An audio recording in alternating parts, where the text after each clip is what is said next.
Hi, my name is Marissa. I'm in the Tuesday, Thursday, 3 p.m. class.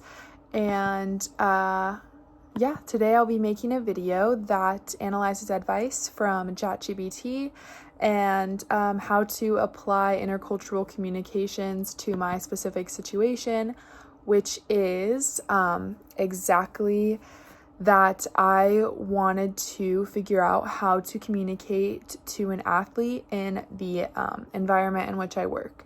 So I put into ChatGPT that I work for the Oakland A's MLB team, which is true. And it also says that it's in my job description to get to know the players and make them feel acclimated to our spring training stadium. I have an athlete from Spain that struggles to speak fluent English, and I hardly know any Spanish, which makes it really hard to communicate. But I want to make the best impression for the team and for myself. What advice could you give me? And then I asked them, in addition, to provide some communication scholarship sources. And ChatGPT says, to effectively communicate with the Spanish-speaking athlete from Spain and make them feel comfortable, there are several strategies that you could employ. And they then lay out about 3 strategies for me. And so the first strategy that they give is to utilize translation tools. They say that there's many apps such as Google Translate that allow you to type or speak phrases in English then to be translated into Spanish. They also do mention that Google Translate is not always perfect, but it definitely helps facilitate basic communication understanding, which I would agree with. I think that's some pretty good advice based on what I've told them. And then that second bullet point that they gave me was to learn basic Spanish phrases.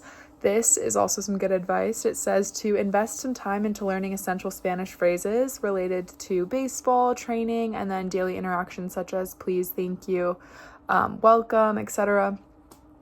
Even basic greetings, they say, expressions of gratitude, some sports-related terms that can go a long way in building a rapport with that athlete and making them feel a lot more comfortable and understood.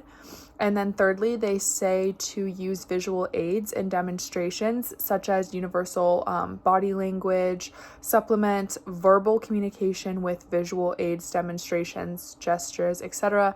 And then show the athlete maps and diagrams of the stadium layout, as well as demonstrate drills or techniques and use gestures to convey meaning what the words want to convey. And then fourthly, my response to the advice, also the resources, they gave me about 3 resources. The importance of cross-cultural communication in sports was the first one, and then the second one was overcoming language barriers in sports, and the third one was enhancing communication skills for sports professionals. So I think that those were pretty good resources. I think that their advice was pretty basic, and I thought it was really good advice because when you're trying to communicate with somebody that doesn't speak the same language as you, it's definitely courteous. It's definitely a good thing to learn a few phrases in their language and to make sure that you can kind of bridge that gap in any way that's possible using translation tools, and that body language can really help you bridge that gap without genuinely knowing how to speak their language, because there is universal body languages and such things like that would be able to help you really connect with that person. And then those sources, I did look into them, and I thought that they were actually really great sources.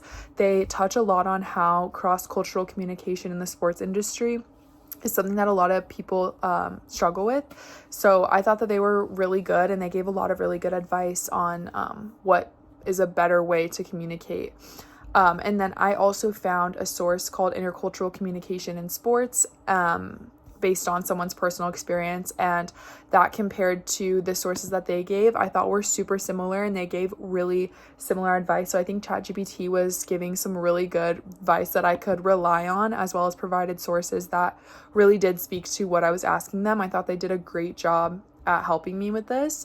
And so I would say, like, my takeaways is that they did a great job, and I would definitely use this outline, or I would definitely feel comfortable asking ChatGPT for advice and resources because I think they did a great job. So yeah, that is my entire reflection. So thank you so much. I hope you have a great day.